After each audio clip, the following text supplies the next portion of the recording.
Ambassador Zelthor had spent 3 cycles studying human history, yet nothing prepared him for the silence that followed the Carthian attack on New Haven colony. The diplomatic channels went dark. The usual human chatter across the galactic network ceased. Even their merchant vessels disappeared from trade routes. The Galactic Council had warned the Carthian Dominion against their aggression, but the Reptilian Empire dismissed concerns about humanity. After all, humans were newcomers, barely 2 centuries in space. Their fleet was modest, their weapons conventional. The Carthians possessed starcrackers and dimensional shields. What could these primates do? New Haven's destruction was meant to be a message. 200,000 colonists vaporized in nuclear fire. The Carthians broadcast their victory across every frequency, their warlord's proclamation echoing through space: "This is the price of expansion into Carthian territory." 3 weeks later, Admiral Chen stood before the United Earth Assembly. Her face was carved from stone, her voice steady. "The motion is simple," she said. "Complete and total response. No negotiations. No warnings. Precedent must be set." The vote was unanimous.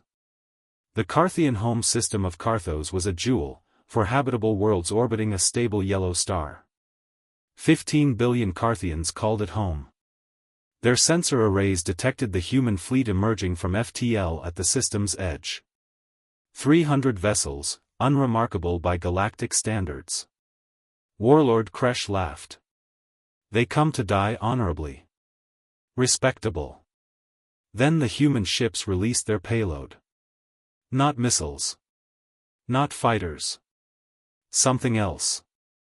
Zelthor would later review the sensor data 1,000 times. The devices were simple, artificially intelligent mining drones, each no larger than a shuttle. They ignored the Carthian fleet entirely, diving past defensive lines with incomprehensible precision. Their target wasn't the planets. It was the star. The drones burrowed into Carthos Prime's chromosphere, triggering a cascade reaction humanity had theorized but never tested. Stellar manipulation at the quantum level. The star's fusion cycle destabilized, its magnetic fields collapsing inward. Warlord Kresh had 17 minutes to comprehend his species' extinction before Carthos Prime went supernova. The shockwave consumed everything: planets, moons, stations, and every Carthian vessel in system. Where a thriving civilization once flourished, only an expanding nebula remained. Admiral Chen's message to the Galactic Council was brief: New Haven's population was 200,000. "We have mourned them."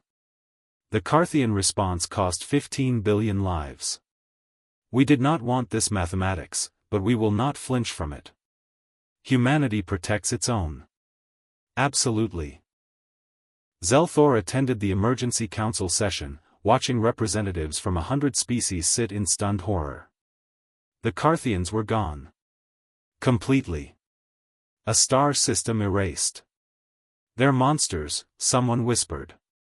"No," Zelthor replied quietly, remembering human history, their world wars, their resilience, their capacity for both infinite compassion and terrible wrath.